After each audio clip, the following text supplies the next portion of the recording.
Welcome to Tamil job factory. நம்ம சேனலில் தமிழ்நாடு அரசு வேலைவாய்ப்புகள் பற்றின தகவல் வந்து கணிசமாக பார்த்துட்ருக்கோம். அந்த வகையில் கலெக்டர் ஆஃபீஸ்லேருந்து வந்திருக்கக்கூடிய வேலைவாய்ப்பு அறிவிப்பை பற்றி இந்த வீடியோவில் டீட்டெயில்டாக வந்து பார்க்கலாம். நீங்கள் 8th பாஸ் பண்ணியிருக்கீங்க, 10th 12th அப்படின்னு நீங்கள் எல்லாருமே வந்து அப்ளை பண்ணலாம்.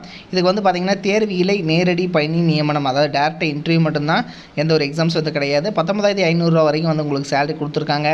அதாவது 10,000 12,000 20,000 இது மாதிரி தனித்தனியாக ஒவ்வொரு போஸ்டிங்க்கும் வந்து இவங்க வந்து சேலரி வந்து சொல்லியிருக்காங்க. இதுக்கு வந்து லாஸ்ட் டேட் 20/12/2024. ஸோ இந்த டேட்டுக்குள்ளே நீங்கள் ஸ்பீட் போஸ்ட் அல்லது ரெஜிஸ்டர்ட் போஸ்ட் மூலமாக அப்ளை பண்ணிக்கலாம். அப்ளை பண்ணுறதுக்கு ஃபீஸ் எதுவும் வந்து கிடையாது. நீங்கள் எந்த டிஸ்ட்ரிக்டில் இருந்தாலும் நீங்கள் வந்து அப்ளை பண்ணிக்கலாம். இதில் என்னென்ன போஸ்டிங் கொடுத்துருக்காங்க அப்படிங்கிறத பற்றி டீட்டெயில்டாக பார்க்கலாம். அதை பற்றி பார்க்குறதுக்கு முன்னாடி தமிழ் ஜாப் ஃபேக்ட்ரி சேனலை சப்ஸ்கிரைப் பண்ணாமல் பார்த்தீங்க அப்படின்னா சப்ஸ்கிரைப் பண்ணிக்கோங்க. பார்த்தீங்கன்னா அப்ளிகேஷன் ஃபார்ம், இதில் இந்த இடத்துல நீங்கள் என்ன போஸ்டிங்காக அப்ளை பண்ணுறீங்க அப்படிங்கிறத எழுதிங்க. உங்களோட நேம், உங்களுடைய தந்தை பெயர், அதேமாதிரி டேட் ஆஃப் பர்த், உங்களோட ஏஜ் என்ன, எஜுகேஷன் குவாலிஃபிகேஷன், உங்களோட அட்ரஸ், ஸோ அதெல்லாமே வந்து கரெக்டாக வந்து எழுதிங்க.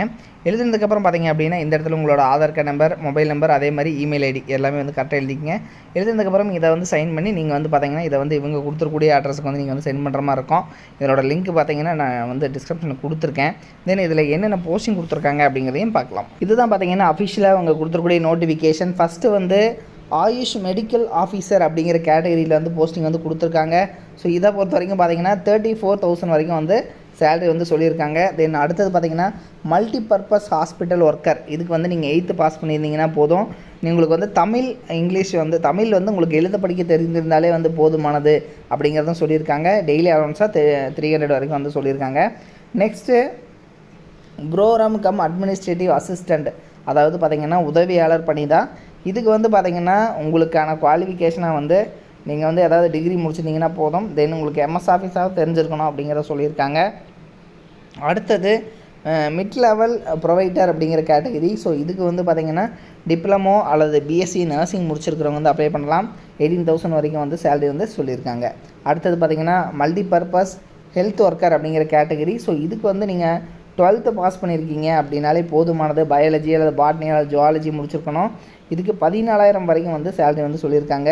டென்டல் சர்ஜன் அப்படிங்கிற கேட்டகரி. ஸோ இதுக்கு வந்து பார்த்திங்கன்னா 35,000 வரைக்கும் வந்து சொல்லியிருக்காங்க. ஸோ இந்த 35,000 பொறுத்த வரைக்கும் பார்த்திங்கன்னா உங்களுக்கு இதில் பிடிஎஸ் நீங்கள் முடிச்சிருக்கணும் அப்படிங்கிறத வந்து சொல்லியிருக்காங்க.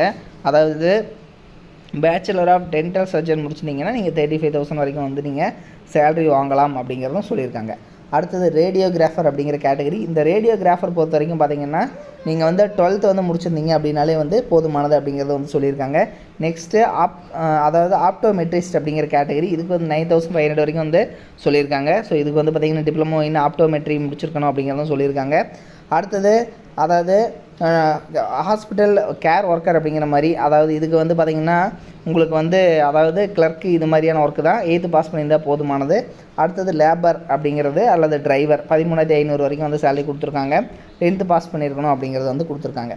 இதுக்கு வந்து தி executive secretary, district health work officer, அதே மாதிரி district health society, old I hospital campus, 4th road, Thuraimangalam, Perambalur district அப்படிங்கிற ஏரியாவிலேருந்து வந்து கொடுத்துருக்காங்க. இந்த அட்ரஸுக்கு தான் நீங்கள் வந்து சென்ட் பண்ணணும் அப்படிங்கிறதையும் வந்து நீங்கள் பார்த்துக்குங்க.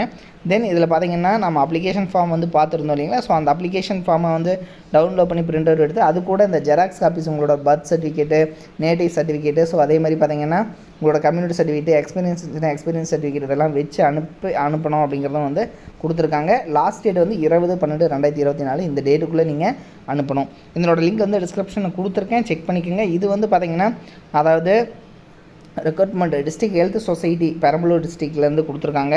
அதாவது பார்த்திங்கன்னா health and family welfare department தான்.